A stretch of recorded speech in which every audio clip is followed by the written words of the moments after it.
Sebelum melanjutkan, jangan lupa subscribe dulu, terima kasih.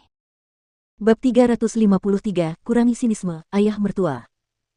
Kenyataannya adalah Seng Xiao harus melakukan lebih dari sekadar memilih asisten baru. Ia membutuhkan seseorang yang dapat memikul beban berat dalam mengelola Huang Yao. Ayahnya sendiri mungkin punya bakat, tetapi pada akhirnya ia kurang memiliki karisma. Sedangkan untuk anggota keluarga Seng lainnya, yang paling kompeten adalah saudara Seng ketiga dan kelima. Paman-paman lainnya bekerja untuk keuntungan mereka sendiri dan tidak menganggap Huang Yao sebagai urusan keluarga. Lagi pula, ada pula penyebab mereka sudah terbiasa didorong-dorong oleh kakek Seng. Namun, apa yang sebenarnya ada dalam pikiran Seng Xiao adalah bertemu Seng Jianchuan, ayah mertuanya. Lagi pula, ia sedang merencanakan pelariannya bersama anak kecilnya. Saat itu sedang musim dingin yang keras, dan malam hari di Jianchuan sangat dingin. Namun kakek Seng hanya duduk kaku di ruang kerjanya, tidak keluar rumah seharian penuh. Dia teringat kejadian Jing Yun dan merasa malu. Mengapa dia harus menjadi anak keluarga Su?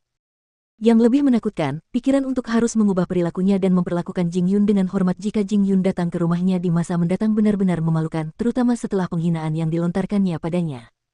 Pria tua itu menghela napas. Saat itulah dia menerima telepon dari keluarga Gu, yang menyarankan agar mereka bertemu dan membahas lebih lanjut masalah antara Seng Xiao dan nona muda mereka. Orang tua itu mengangguk, menyadari bahwa ia tidak mampu menunda-nunda urusan itu.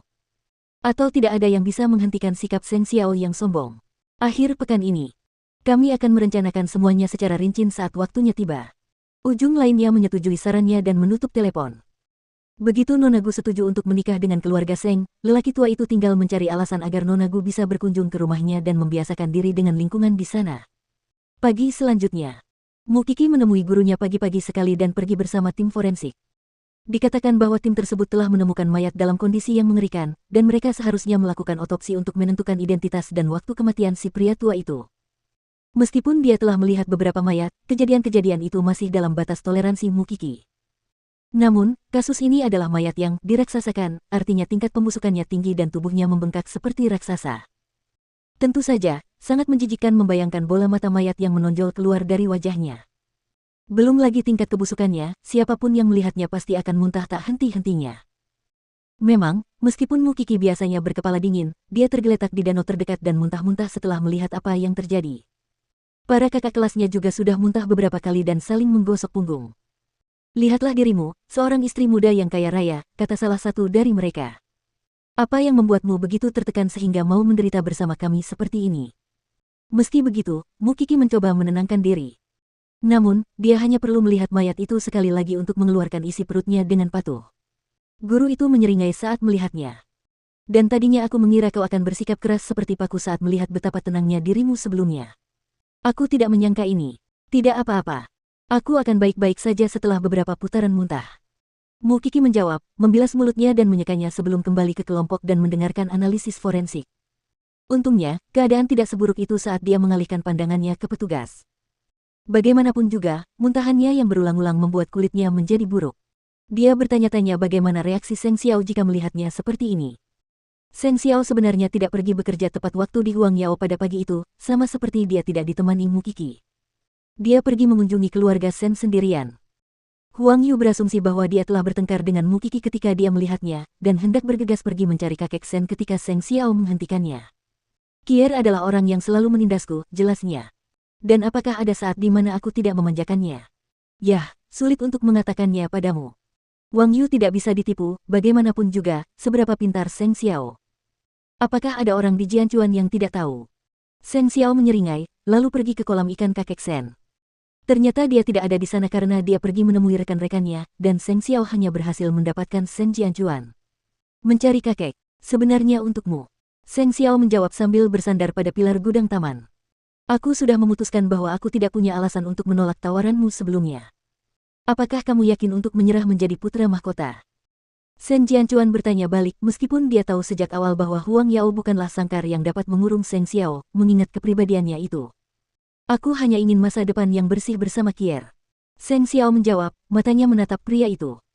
Tapi aku harus mempersiapkan diri terlebih dahulu, dan Huang Yao perlu beberapa penyelesaian. Jika kakekmu tahu kau akan pergi untuk menjadi dirimu sendiri, dan bersamaku juga, menurutmu apakah dia akan terkena serangan jantung? Kurangi sinisme, ayah mertua, kata Seng Xiao, mengakhiri percakapan itu. Saya punya beberapa informasi yang harus Anda baca. Itu ringkasan dari posisi koneksi keluarga kita. Sebenarnya, dasar spesialisasi Anda sangat sesuai dengan bidang pekerjaan ini, dan kebetulan ada 2 industri militer di pinggiran Jianchuan yang akan bangkrut. Mengakuisisi mereka seharusnya tidak menjadi masalah. Seng Xiao cukup tertarik. Berniat untuk mengetahui kemampuan saya dalam menyegel kesepakatan mitra. Seng Jianchuan mengangkat bahu. Lebih seperti menyelesaikan masalah yang belum selesai.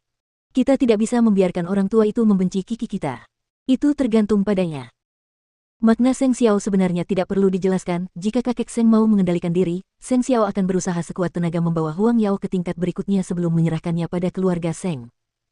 Namun jika lelaki tua itu memperburuk keadaan, bahkan para dewa pun punya batas kesabaran. Jangan biarkan Xiao Qi tahu tentang masalah ini. Dia lemah, dan akan mudah merasa bersalah terhadap lelaki tua itu. Saya akan membuat pengaturan yang sesuai. Shen Jianchuan tentu tidak perlu khawatir dengan kemampuan Seng Xiao. Malah, orang harus takut kalau kolaborasi mereka mungkin akan memicu badai lain. Seng Xiao berencana untuk menyeimbangkan perannya. Dia pasti tidak akan membiarkan siapapun tahu bahwa dia sedang merencanakan sesuatu dengan Shen Jianchuan. Dia tahu betul bahwa dia harus memanjat lebih tinggi agar Kier bisa lebih bebas. Pada akhirnya, kedua pria itu tidak menginginkan apapun selain melindungi orang terpenting dalam hidup mereka. Sore di Sumanor.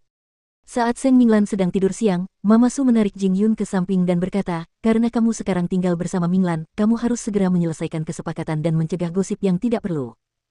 Kamu bisa melakukannya saat pengumuman statusmu, tetapi kamu harus meminta izin dari keluarga Seng sebelum itu. Aku tahu, Bu. Aku sudah menyiapkan hadiah yang tepat untukmu, dan ajaklah beberapa orang bersamamu saat kau pergi. Jangan meremehkan dirimu sendiri sebagai tuan muda keluarga Su. Sebenarnya Mama Su takut Jing Yun akan diganggu di keluarga Seng lagi.